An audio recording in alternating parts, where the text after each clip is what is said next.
Well, the college football season is over, and we have a new champion.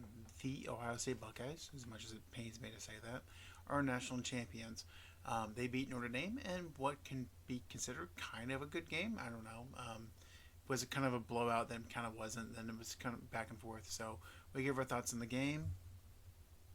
We give our thoughts on the new playoff format, what tweaks we would make going forward, and give our thoughts on the Xavier Lucas situation between Wisconsin and Miami. If you like what we're doing, don't forget to like and subscribe to us. We're on Facebook, we're on Instagram, we're on Blue Sky, we're on YouTube, and wherever you may find your podcast.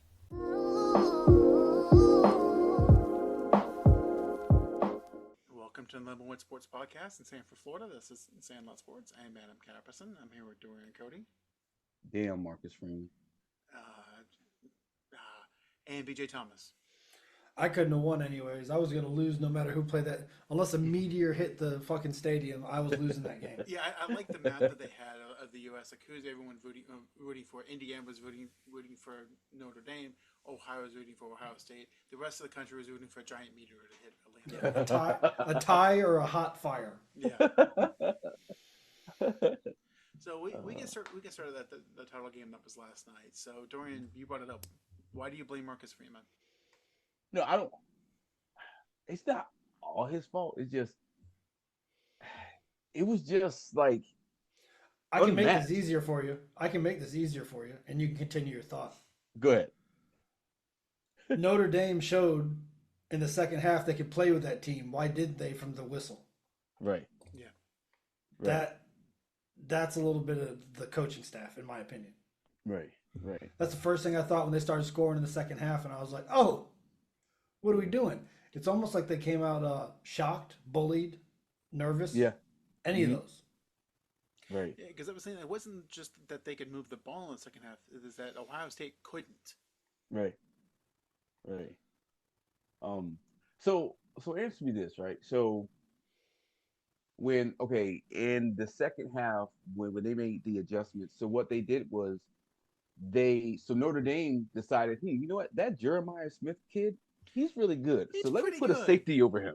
Let's finally put a safety over him. Because in the first half, Marcus Freeman, I guess he was smelling himself. He was like, you know what, we can, I'm just gonna put my what I think he has 2 juniors at defensive back. I'm gonna put my trusted juniors. I don't care if he had one kid. Jesus out there against that kid. Well, Thank you. And that's the funny thing. That dude, that dude's the real deal. And the most important play of the game, 3rd and 11, 2 minutes and I was trying to figure that out. I was like, you gonna man up on dude now? Right now? What the hell? Yeah, you gonna man up on him now? You got exactly what you asked for. That's exactly not the players. What he asked for. That's not the players. No, players didn't call that's that. scheme. Right. So somebody made that choice. Right. So that's the defensive coordinator trying to be arrogant. I'll tell you what. I would be less mad about losing the game on a draw where you had to run through 8 guys and you did it, rather than lobbing one over the top to the guy that's been whooping my cornerback's ass for 3 quarters. Right. Right. That's the whole thing about football defense, is keeping in front of you. Right. Exactly.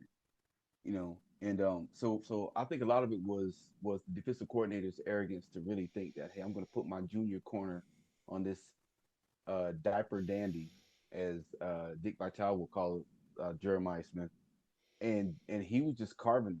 And the thing about it is, like, Jeremiah Smith, he runs routes like he's been playing college football for 4 years. That's what's scary. Mm-hmm. Oh man, his kid's the real deal. Yeah. Real deal. First round, if he stays healthy, that's the first round wide receiver. Another one for Ohio State. Absolutely. He has to stay in college for at least 2 more years. Mm-hmm. Yeah. So now him and Kyle Williams will be fun for the next couple of years to watch. Yeah. Mm-hmm. Isn't that his name from Alabama? Kyle No, Williams? I think it's Ryan Williams. Excuse me. Yeah. Those two for the next 2 years are gonna be great to watch. Yeah. Those are the kind of guys that can take an average quarterback and get that kid drafted in the first round. Look, I mean, Will Howard. He is an average quarterback, and he will probably be a first-round draft pick. Mm-hmm. And They were Dorian, so scared of turning that ball over, they started running quarterback draws. Dorian, you asked me a couple Ryan weeks. Day was scared of Ryan Day himself. Yep. That's what I kept thinking the whole time. I was waiting for Ryan Day to fuck this up. I was like, it won't be the kids. The kids aren't going to mess this up. It's going to be Ryan Day. And the more Notre Dame kept scoring, by the way, Great House, Mhm. is that his kid's name? good too. Holy Yeah. shit. Yeah, yeah, Holy shit. yeah. That's he's real good, too. that's like little Puka. Yeah, yeah, He's not necessarily the fastest, but he's tough. He's big, snatching the ball out of the sky. Like, yeah, I mean, Yeah. that's NFL stuff. Yeah. yeah, yeah. He reminds me of Heinz Ward, but faster. Just And a taller. tough receiver. Yeah, taller. Yeah, he's definitely taller. What, he's That's a big 6'3"? body. I don't 6'3", know. I don't know how tall he is, but he looked awful big out there last night. He looked tall up next to those defensive backs. Yeah, Big body, grabbing that ball. yeah. And think he then was- the run after the catch, I was like, Yeah. I was looking at him. I was like, oh, you're a big dude. And then he took off and bounced, spun, and then beat the safeties. I was like, oh, okay. Excuse me for not knowing you prior to this game. I was unfamiliar with your game. I was not familiar with the game. I am very familiar with the game now. So Jaden Greathouse is a sophomore. He's 6'1", 215. Ooh, Hey, that's solid enough. sophomore. Yep. That's solid enough. I don't recommend he puts on any more weight at 6'1". Right. But if he can stay right where he is and improve his game, I mean, he showed out last night. Yeah. He was their only like downfield situation. And that's Yeah. like Notre Dame's a heavy run team. Greathouse is really their only good wide receiver. Yeah. And what a name, right? Great House. It's a great name. Yeah, great name. Right. So I'll ask you guys this: we've gone through a year now of the new playoff format, and people will complain about everything. But what were your thoughts of the new? 12 Add two more and piss more people off. Okay, cool. I'm fine. Yeah, fuck them all. Yeah. Here's the thing: is like, I don't know what happened in this country, and maybe I just didn't notice it when I was younger, but I don't know why everybody thinks they deserve the best. I don't know why everybody thinks that everything's supposed to be the best. Like, who the fuck are you? If I ground you down and melted you, you wouldn't be worth 35 fucking cents. So I don't know why you think you deserve the best. The best thing about you is your kidneys. That's it. That's it. That's the most value. Nothing that comes out of your mouth is that valuable. I don't know why you think you deserve the best. Not every game can be a go down to the wire, game-winning drive game. It's not how it is. There are mismatches. There are bad decisions. Shit happens. And that happens in the playoffs, especially with so much pressure on them. And teams get exposed. You got 12, 13 games where people can evaluate your weaknesses. That's part of football. Yeah. It happens in the NFL. It happens in the NBA. Some teams get swept in the first round of the NBA. Some teams get swept in the fucking first round of the baseball play. Shit happens. 16 teams. Kiss my ass. Let's go. Yeah. Let's go. Well, in answer to your questions, like everyone got a voice with social media, and everyone believes that their voice is right. Just because No, you that's can't say what's something- wrong with this world. Yeah. And I can't remember who said it, and I'm going to be quoting a comedian or a personality, and I feel bad that I don't remember who it was because I'd like to give him their credit. But he basically said the problem is when it might have been Bill Burr, but when we were kids, the idiots got told they were idiots, and then they went off and cried about it. Now, when you call somebody an idiot, they get online and they find a whole group of idiots with their same stupid opinion, and it gives them validation for having that stupid opinion. And so now they think they're intelligent, and that's what the politicians have latched onto in corporations is the fact that they can manipulate the idiots. Yep. So, but we'll talk more about that later. But yeah, I agree with you. Either 14, that way the top two conference winners can get a bye, or just pure 16. Either Go to way is 16. fine. Fuck them. Fine with that. 60. Throw them all in there. Yep. But You're not going to get the Cinderella story if you don't let Cinderella in. exactly. You know, And that's what we want. That's what all of us want. Yeah. All of us wanted Boise State to win that. Yes. All of us did. I mean, I would have been much happier than Boise State and either one of those jackasses that played last night. Yeah, makes two of us. Yeah, but it didn't happen. But one year is going to, and you're going to Right. remember it for a very long time. Yep. Yep. I mean, I still remember the day that Butler played Duke for the national title in college basketball. That I remember when Boise State beat Oklahoma. Yeah, Yep. Was it Oklahoma it was Oklahoma in the Fiesta. on the Statue of Liberty play? Yep. Mhm. Yeah, I remember that. I remember dude proposing to his girlfriend right after the game, the Yeah. running back. Mhm. I mean, I'll always remember that. That's what you want. Yeah. The '86 Mets. Yeah. This is the shit we live for. This is why we watch sports. Mhm. If it was always, you know, the Red Sox and Yankees, if it was always the Lakers and Celtics, nobody would watch. Nobody Right. would give a shit. But Right. that's what we watch for. We want the upset. We want the underdog. We want the storyline. Right. Well, we've been the underdog since the Revolutionary War. That's what we want. And now we're not the underdog, and somehow we still carry that mentality. It's fucking crazy. But yeah, no, I mean, I fully support more teams in the playoffs. I think it's going to lead to better storylines. And so what? The middle teams get a warm up game. Okay, Okay, cool. I have a problem with it. But the kids that played good football, like Tennessee and Indiana, they got a chance to get in there and give it a shot. Yep. Mhm. So their fan bases can shut the fuck up. Well, and that's my thing is with this new format, and if you go to 14 or 16, you can't bitch if your team didn't make it because you know why? Win your goddamn conference. Yeah. Definitely. They need to improve the seating though, Yes. I mean, and I would be okay with that. But that's stuff. That's tweaks. We can do Yeah. tweaks. yeah. So what would be your tweak? The seating, I would make sure that the instead of being a straight bracket, that the highest ranked team gets the lowest seed. Okay, so more like NFL style. Absolutely, that's how it Yeah. should be. The highest ranked team gets the lowest seed. Yeah. The only thing is I don't know how they're gonna split it. That's where the kind of juggling is gonna happen. Is how to split the bracket in half and make sure it's seeded properly. Well, and that's where having 14 with two buys allows you to do that. Again, it's what the NFL does. Is you play the first round of games and then the lowest seed plays the number one seed.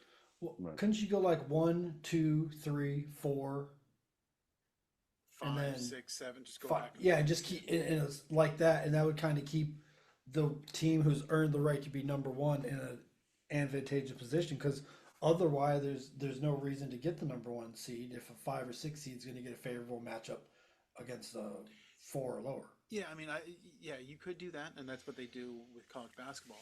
It doesn't always work out where the number one seed's playing, Nothing's foolproof. but yeah, that's the You're way they eventually going to have 4 12 win teams, and you're going to have to make some decisions. deal with it. Yeah, and that's why we have to schedule. That's why you have to have a strong schedule. I'm sorry. But Mhm. yeah, but with that, if your final four is 12 win teams, great. You know why? Because that means the best teams are playing each other. Mhm. Yeah. But then the way that society is right now, somebody's going to bitch about the seating no matter what. Well, I mean, There's no way to get it right. Yeah. and I love the saying I heard one time is like people would complain if you gave away free ice cream, and they would complain that there's not chocolate. Yeah. Yeah. They're sure they're gonna complain about anything. Um, I like the fact that where we're able to see, like, for example, Arizona State and their running back Scatterbo. Scatterboo. Right. Him Yeah, being that was on fun. that national stage He got helped to his showcase draft himself. stock. Yeah, he Yeah. showcased himself. Especially Beautiful. all the things he did: catching, throwing, running. I Exactly. mean, that game made that boy millions of dollars. Absolutely. Absolutely. And realistically, like if he was in the Rose Bowl or the Holiday Bowl, no one would have cared. Yeah. No one would have paid attention. No one would have cared. But because he did it in the playoffs against Texas, it was like, oh, what do we have here? Right. Exactly. Yeah, it was fun. I don't have any problem with it. Add more teams, create more chaos. Chaos is what we live for. Well, it makes playoffs better. Oh yes, It makes the last 2 weeks of the season like crazy. yeah, and it makes every game important because, like you said, if it's about seeding, it makes that game in the late November important. It Mhm. makes your rivalry games even more important. Mhm. Yep. And those conference championships. Yeah. And that's the thing. So, like, if you say, okay, the top four seeds are conference champions, and then everyone else is ranked from there, it makes that conference championship game even more important because, as BJ's saying, if you're a higher seed, you get the weaker teams. So it incentivizes you to win your conference. So yeah, I agree with you guys.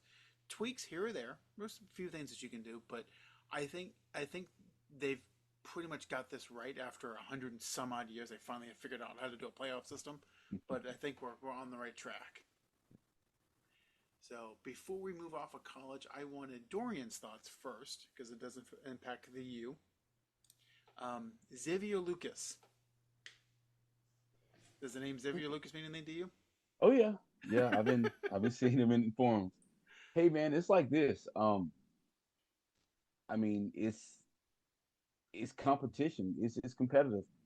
Schools do slimy things. I'm not saying it's right, but I mean, I'm pretty sure Wisconsin, you know, finagled a player from North Dakota State or something, right? I mean, it happens. It's just we are in an NIL world to where money talks. Yeah, I'm gonna be 100% honest with you. Talk about schools doing slimy shit. That's what Wisconsin was doing by not Right, letting him out. So he just right. went, okay. How can I fix this? Oh, here we go. Right, right, exactly. So that's the thing. It's like everybody, like I saw someone was saying that, you know, um, it's a travesty how these schools are luring players, to come to their schools and to play, and then it's leaving talent gaps. I'm like, it's the NIL.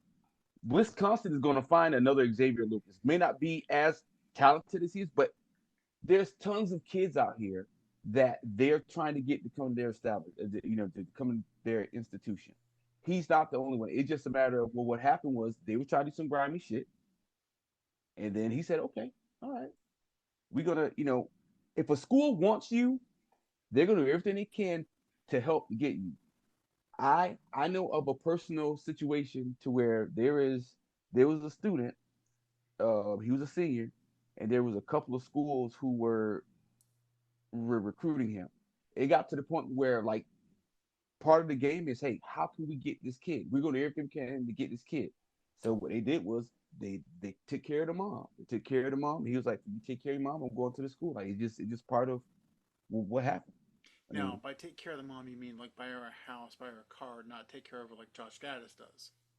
oh no, no, yeah, like buying her things, Just things, so that we're tangible things, clear. right? Tangible things, right? Yes. Oh, that was tangible, all right. Oh, but yeah, that is true. That is true. Well, do you But, do you remember whose mom that was? Like what the recruit's name was? um, damn, Which mom? The one that Josh Gaddis fucked his mom, I can't think. and he left the school because of it. No, I can't. So Xavier Worthy was going to go to Miami. Yeah, Yeah, Old that's dick him yep, Xavier down Worthy. worthy. yep, Old dick him down Xavier. yep, yep. It was. Look, Yeah. Have you seen how his mom selfish though? how selfish is your mother though Yeah. to potentially fuck up a whole situation just to get laid? Mm. Man, those recruiters and coaches, man, they'll fuck a recruit's mom, aunt, cousin, godmother, you name it, they'll do it. All you gotta do is tell him he's gonna start. Yeah. Yeah. Well, see, the good recruiters buy the strippers for the players. Right. Just Yeah. saying. Right. The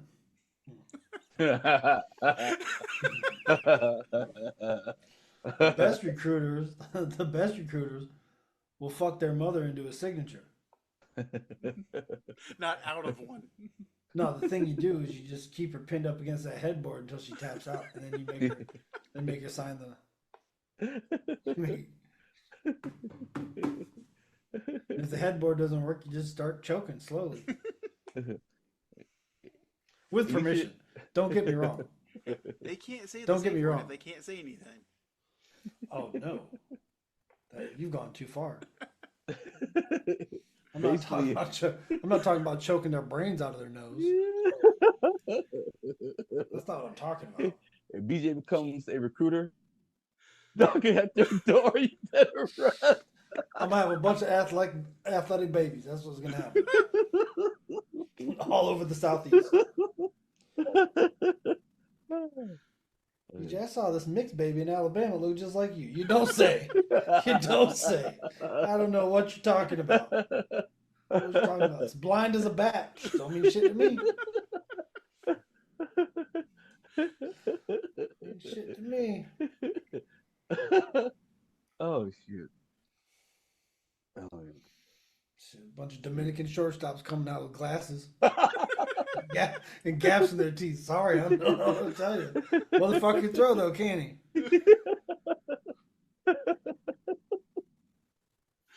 yeah. Oh my god! Oh man! This economy, drastic times call for drastic measures. Take as many cracks of the apple as you possibly can. I know, One of right? them's got to hit. Crack all the apples.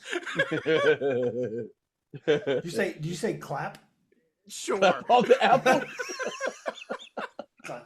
Clapping all these apples. Oh. They don't have a shot for what I'm gonna have.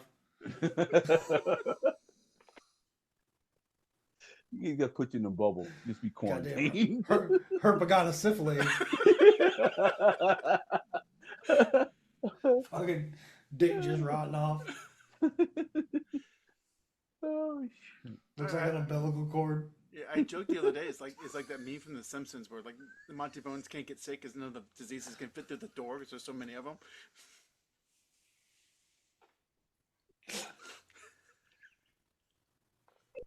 The umbilical cord got you, didn't it?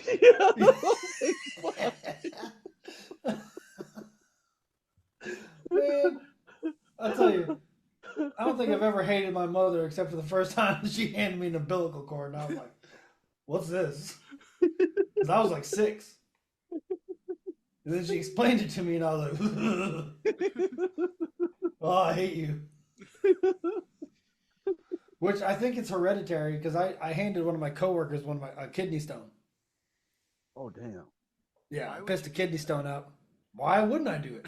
I pissed a kidney stone out, and I took like if you get toilet paper wet, anything will stick to it. Yeah. So I stuck the toilet paper in there. Damn sure, picked up the kidney stone. I was like, ha ha ha! Put it in the sandwich bag and zipped it up and took that shit to work. I came to work the next day. I was like, hey Nick, check this shit out. He goes, what's that? I said, my kidney stone. He goes, what the fuck? It's about a size. It's about a quarter of a normal sunflower seed. Dang. Passed it, no pain. Couldn't believe it. He said, how'd you do that? I said, I guess I got a big urethra. That's a Trailer Park Boys joke if you guys don't watch that. That's a... Oh my god. Oh man. I got lucky. Oh yeah. It's crazy. But hey, if you ever get a chance, take that bitch to work. Just the reaction when you I didn't hand it to him barehanded. It was in the sandwich bag. But the reaction, the look on his face. Reasons. Yes, look, I got my limits. I'm not going to make you touch my piss. You flip it to him like a coin. Hey, check this out. The fuck? Hey, man. I was sitting there peeing. It sounded like a penny hit the toilet. I was like, oh shit. Tink. I was like, oh shit. Oh yeah, man. I got lucky. It must have aligned itself correct. It could have been much worse. Could have been much worse. I got lucky. So, well, all right. Good luck recovering from that. Yeah. So I'm going to take a quick break. We're going to be back with the NFL. You're welcome.